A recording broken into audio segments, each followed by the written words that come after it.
which is confront challenges. And I split that in half because the other half is confront your fears. Fear's been around since Adam and Eve, right? There was supposed to be no fear. There was supposed to be, it was all supposed to be pleasant, but there it is. We sinned, and the fear came upon their hearts, the voice of God, right? And that was definitely pretty scary, right? Hearing the voice of God, anger. And for that, we were punished, and we continue to live the life, trying to get to heaven and earth. But there's many obstacles in the way of this that get in the way, but fear is one of them. For those that have not been here, Motivation 2020. We need a lot of motivation in the year 2020. A lot of us just want to get this year over with. You guys all seen Back to the Future? I saw this shirt where the scientist Doc tells Marty, say, whatever you do not set the date to 2020. Don't ever go to that date. And for good reason. So for those who might work here, we need to set a goal, because our job is to become better Christians. So as we motivate ourselves to become a better Christians, especially in a rough year like today, we need to set a goal. We need to maintain a positive attitude as we set that goal, or else we're not going to get through it. We need to leave all personal problems aside to the best that we can. We need to upgrade our knowledge and grow in your knowledge, because that's the only way you're going to get to a better Christian, whatever it may be that your goal is set. Our goal is to get to heaven, right? But within a Christian, there's many goals, many branches that we need to accomplish. We need to be passionate, and we need to eliminate those energy drains that take you away from your goal and distract you and from accomplishing that goal, that whatever you may have set for yourself. And we need to have positive self-talk. That's the one we talked about last week. I personally, I'm a self-talker. Sometimes I can be negative to myself, but we want to be more positive. Give yourself that pep talk. Give yourself that great energy. Feed yourself with good energy, because good energy spreads, right? And negative energy spreads as well, unfortunately. And then confront the challenges. So that's last week. The second half to point 8 is confronting the fears. Here's a quote I found online. Fear kills more dreams than failure will ever, or failure ever will. Excuse me. Fear kills more dreams than failure ever will. Say that 10 times. So we need to confront our fears. How do we confront our fears? There's many things. There's fears, and then there's fears, right? You can split fears up in many different ways. And I'm kind of going to go through that right now, because there is, a general fear, but fear comes in many forms, in many ways. Be fearful, afraid, frightened, scared stiff, scared to death, terrified, petrified, causing or likely to cause people to be afraid, horrifying. Example, an accident. You've been in an accident.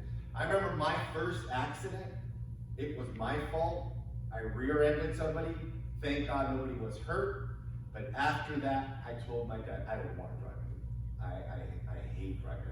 I was so excited all through my teenage years. I couldn't wait to drive. And then finally I got my car at 18. I was able to purchase it. And guess what? I rear-ended somebody. Not in the freeway, it was in the street, so it wasn't major. But after that, I was fearful. I was horrified. I didn't want to drive because my thought was, I'm going to hit somebody in here. Thank God it didn't happen again. Terrible, dreadful, awful, appalling, frightful, ghastly, horrible. horrific. And this can be applied to as a Christian or just a non-Christian, right? All these apply, depending what we're fearing. We're only going to talk about fear because there was so much I can cram into fear. So next week should be our final motivation series of sermons. But this one was just alone. So much information in regards to this, and that's why I decided just to do it today about fear, the other side of it. So as humans, we tend to fear things, right? And do we actually fear spiritual things? Say, are we fearful of the devil, or we just kind of pass it by? We should be fearful of the devil because it causes us to sin. And sin leads to death, right? But as humans, regular day in, day out, this is what, some of the things that people just fear. For example, creepy crawlies. My wife hates when those beetles are flying around, hates when there's anything that flies, she freaks out and starts running the other way. And I'm like, it's just a little beetle, it's just a grasshopper. But it causes anxiety, it causes fear, and she thinks it's going to eat her up. But yeah, that's one of the fears. We fear animals, we're rightful. I don't want to go into how beautiful that tiger looks. Look at the beauty of it. Are you going to want to go in there while it's having lunch and kind of, go in there with a fearless, let me prove a point. I can go in there and nothing's going to happen. No, something can happen. And then there's sharks, obviously. I don't know if anybody here has swam with sharks. I haven't. Necessarily, seeing them on TV, they look scary. But being in there in the ocean with them, it can become very, very scary. Here are other things we might fear. Being rejected for a job. You get ready, you think you nailed the interview, and then you're just scared that you're not going to get the job. Or scared as you go into the interview, and then you kind of fumble it because you're so nervous, you're so scared, you're thinking about that, and it causes it. So, fear of a date, right? Somebody rejecting you. Telling you, you got that crush on that person and you want to ask them out, but you're so fearful that it's not going to happen. Fear of heights, fear of roller coasters, fear of becoming a new family member. I want to marry her. I want to ask her to marry her, but man, her parents, I'm so scared of her parents and how it's going to end up because, there is fear. I remember when I was dating Jessica, just her dad was this big guy and he just intimidated me, right? And I was like, always thought he was bad. And it ended up being the mom kind of pulling my ears instead of the dad. And saying, you better treat my daughter right. But yeah, that can be a thing, being fearful of joining a family. And that preventing you from actually marrying the love of your life. Thank God I did marry the love of my life. It's beautiful to do it. It's kind of gave me an obligation though. You marry me or you leave. I'm just kidding. But it was scary. It was. I'm going to say it was. And, all these things are natural. They come naturally. Those are normal fears. Spiders, whatever it may be. Though you should try to face them. All these little things. I tell my wife, stop being afraid of the little beetles. My daughter loves to grab them, loves to get the grasshoppers, she's fearless when it comes to that. Well, I don't know about sharks though, I'm not saying to go swim with the sharks, because that could end up pretty bad. Now let's see the fears as Christians. Let's the other side of the coin when it comes to fear as Christians that we tend to have. I fear to be a teacher of any age group, just petrified because I don't know how am I going to teach. I don't know. What if they ask me this question? What if they ask me this question? And I don't know, and I look dumb. Especially if they're first graders, second graders, third graders, and I don't know how to answer. And then they go to their parents and they say, that teacher knows nothing. and that's the fear. But guess what? Then your goal should be to become a teacher one day. Learn, study, excuse me. Do everything you possibly can to overcome that. How about being a preacher? Maybe not a full-time preacher, but maybe just a fill-in. You are ready. I know I can ask Jamar, Kent, Brother Tony, Brother Roger, and several of you here, and actually all of them in here. I know I can probably ask them, and they're ready to come up here and be ready to fill in as a preacher. But if that's your fear, I never thought I was going to be able to do it. I never thought. I was going to go, and when I became a Christian, my level of growth, of helping was assisting with the Lord's Supper, maybe a closing prayer.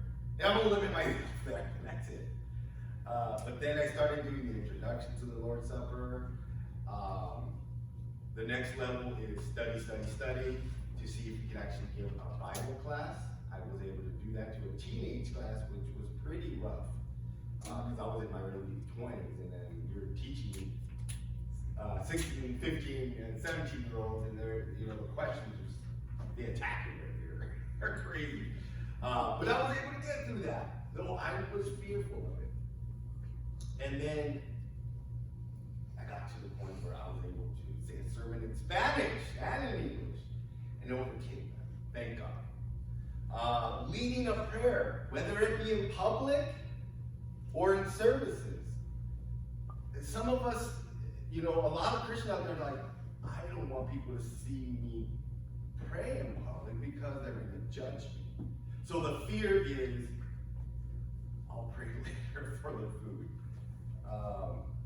That shouldn't be a fear. You shouldn't have any worries about who's judging you. The only ultimate judge is God. If they're offended by you praying, that's their problem, right? I'm doing with my faith that I need to know. Brother Kent said, we're here. They're saying we shouldn't be gathered together more than 10 in a building. But look at the grocery markets. Look at everything else. Why should we be fearful of the government or the police officers or whatever that may come in here and give us a fine? We shouldn't be fearful. We should be ready. We should be ready. So leading a prayer in services especially should be a motivation of yours if you've never done it. I know a brother that leads prayer for dinner when it's a small group, but he's like, I'm petrified if I would go up there. I would lock up. And I try to encourage him, and I tell him, no, you can do it. Just breathe. Pray to God that within yourself that he's going to use you. He's going to speak for you. Excuse me. And that's what should be your motivation. That should be your goal. If it is an issue of fear. Speaking up in Bible class, giving your input, that's another thing.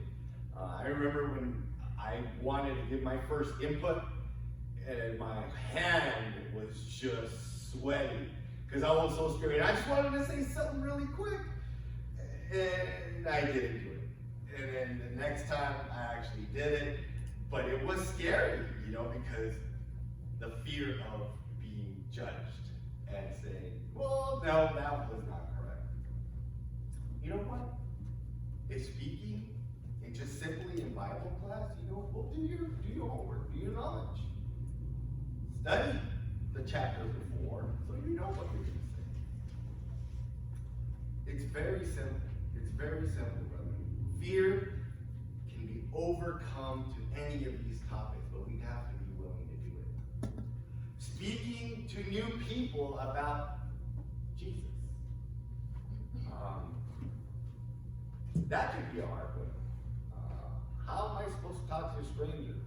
How am I supposed to invite somebody? If I can't even talk to my own brothers and sisters at church, I'll say hi here and there and that's it, and I'm out. Well, then if that's your goal, then let's make that happen. Hopefully, you guys all have made a goal since we started this series of sermons, and you're doing your best to continue it. The world will get in the way. Fear will get in the way. Challenges will get in the way. Negative attitudes will get in the way of these things, brethren, but we have to overcome them. All these things should be part of us. Longing to be a teacher, a preacher, praying, speaking in Bible class, speaking about Jesus out in the world. This is what needs to happen. Paul did it, Jesus did it. All those great examples need to be done. And of course, offering your assistance to whatever it might be. Whether it's cleaning or whatever it may be, your fear is that you're going to make a mistake. And that's a lot to do with all these. The thing is, fearing to be a teacher, fearing to be a preacher, or praying, is you're going to do the wrong thing, and then you're going to be judged for it. Like the thing we read earlier, the point is like, fear kills more dreams than failure does, right? If we don't fail, we're never going to grow. So that fear should not be in it. Christians and fear do not go hand in hand, especially spiritually, right? You might be scared of spiders, okay, we'll let that pass. But when it comes to these things, that should not be part of our fear. This is the look we would get. Brother, would you lead a prayer today? I don't know. I'm scared. No. I remember the first time also I was told to lead a prayer. I had to say no. I locked up and I'm like, I can't. I'm not ready. I'm not ready. I gave him that puppy eyes of terrified. This is the look that my dog gives me. She's been pretty rough lately when it comes to having accidents. And as soon as you say her name, this is the look she gives us because she knows she beat in the house. It's very stressful. Or, brother, can you teach a class? Are you able to teach a class? First grade, second grade, whatever it may be. Oh, no, I cannot do that. Cannot do that. Why? Because I fear that. Fear not, says the word of God. Fear not. He is with us. Like I said, fear and Christianity and being a Christian should not go hand in hand. As Christians, we should not fear at all. Let's go to 2 Timothy. 2 Timothy, verse 1 and 6. Chapter 1, verse 6. It says, therefore, I remind you to stir up the gift of God, which is in you, though laying on the hands of my hands. For God has not given us a spirit of fear, but of power and love and of sound mind. We have the power and ability to do anything. We have the power and ability to love, to teach somebody with love, to express ourselves. We have it. It's in you. It's in every one of us. Because as soon as we became Christians, we committed ourselves to Jesus. We committed ourselves to be of Christ, soldiers of Christ, servants of Christ. And what does that involve? All the things we just talked about. That goes in the mix with it. Timothy here reminds us that the Spirit of God was not given to us to fear. Yeah, shall we fear God? Yes, in a very respectful way, of course. But we have the Spirit of God, power of his love. Let's go to 1 John. 1 John chapter 4. And verse 17 and 18. 1 John chapter 4, verses 17 and 18. It says, love has been perfected among us in this, that we may have boldness in the day of judgment. Because as he is, so are we in the world, in this world. There is no fear in love, but perfect love casts out fear. Let me read that again. But perfect love casts out fear. Because fear involves torment. But he who fears has not been made perfect in love. We love him because he loved us first. Who loved us first? God. Jesus loved us first. Here it is. Fear and Christianity do not go hand in hand. Perfect love do not go hand in hand. If we have the perfect love of Jesus, fear should not be in us in regards to serving him in any possible way. And this is why this became a series of sermons to motivate you and me to overcome the fear of that challenge. There's multiple small goals we need to accomplish, friendly. When we became a Christian, your goal is to expand your knowledge, is to hopefully teach a class, give a lesson, whatever it may be. They branch out, small goals, because the goals will never end, brother. There's no such thing as I'm done. I'm to the point where I can't grow anymore. I reached the level of Christianity that I am good. No. Is there a perfect Christian? No. Shall we strive to be perfect? Yes. When will we reach to be perfect? Never. But again, shall we continue to try? Yes. And the only way to do that is to continue to accomplish your goals as being a better Christian. Perfect love casts out fear. Are we in perfect love, brother? Let's go to Romans chapter 8. Let's go to Romans chapter 8.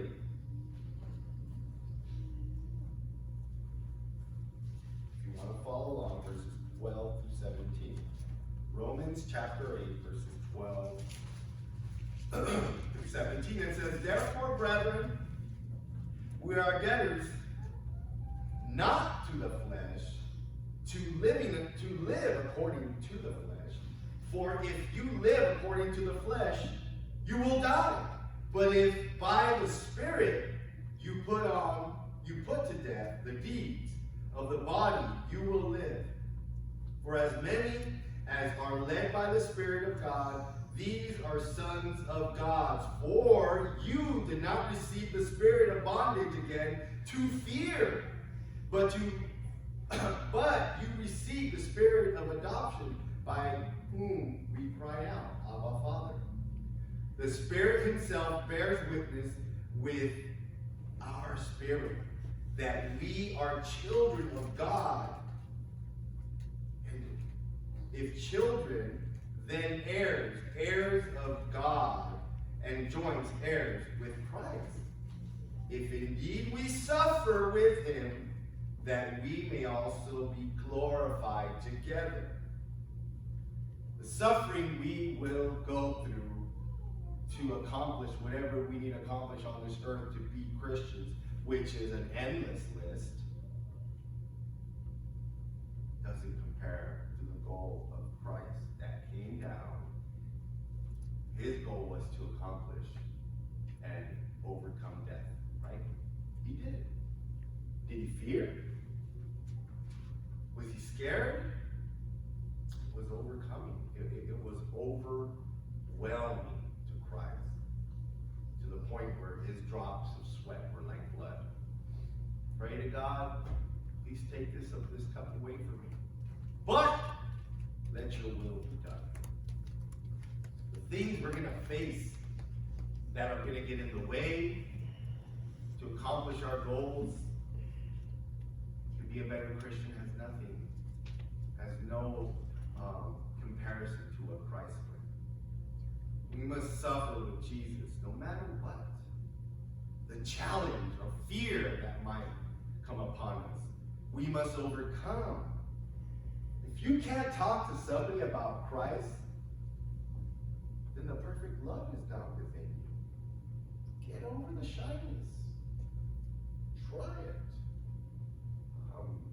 Teaching a lesson, teaching a class. I remember when I used to go to my bedroom and put the ironing board, and then I would lay my books and everything, and I would just practice. I would preach to my bed and practice because I needed to be ready for that sermon that Sunday. So I was just a filling. But I wanted to make sure what I'm going to say is correct. Because the last thing you want to do is get up here and say something that's incorrect, that is not in the Bible. Deuteronomy chapter 31. Let's go to Deuteronomy chapter 31.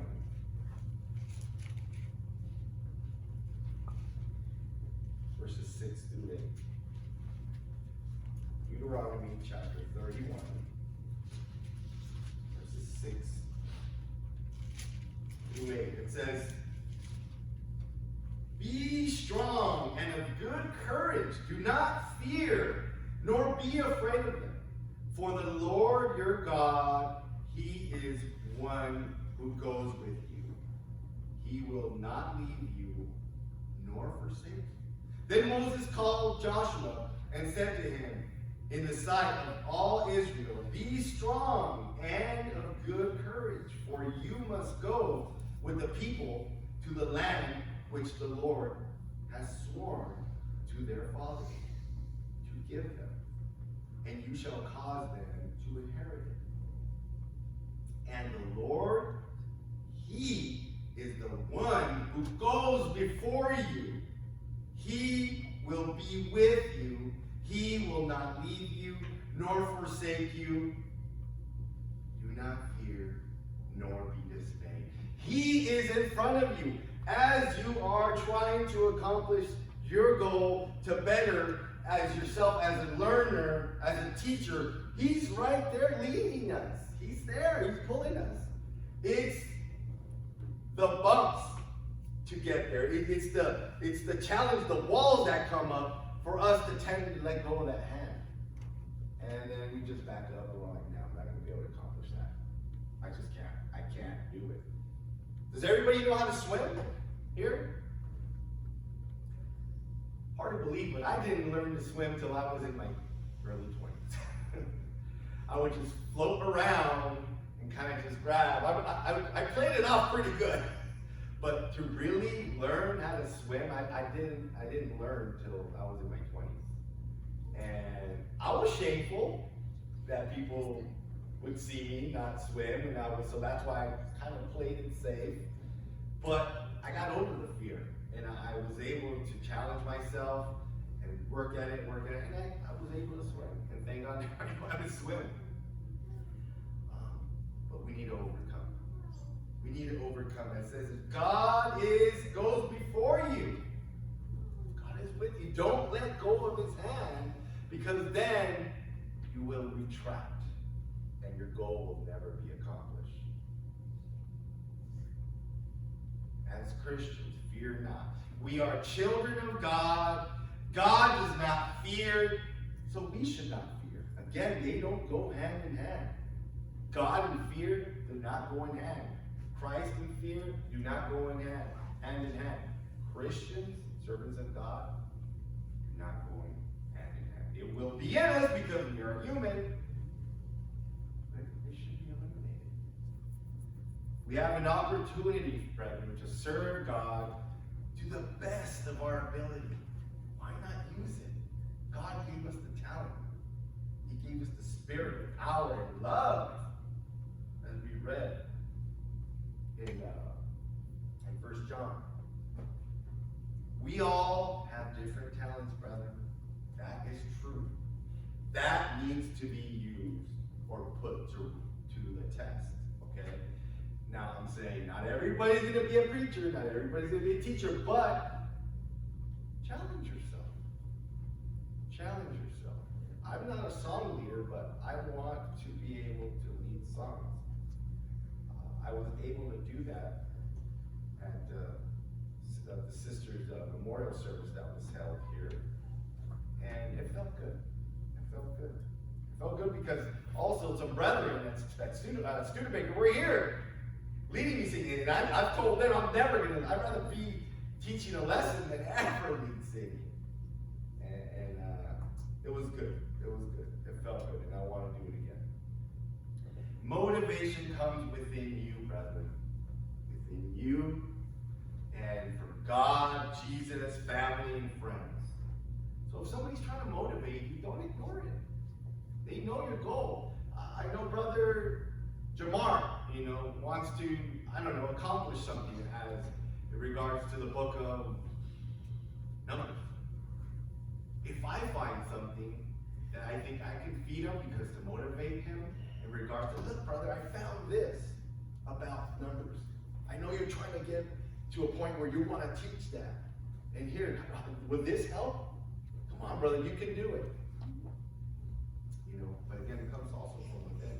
Motivate yourself, brethren. Stop making excuses. Stop. Excuses will not get us anywhere. Excuses is going to cause us to fail, and excuses will not get us into heaven. We're not going to be up there saying, God, I had to do that. That week, I actually had a busy schedule, God, so I couldn't do that for you. Okay? It's not going to work.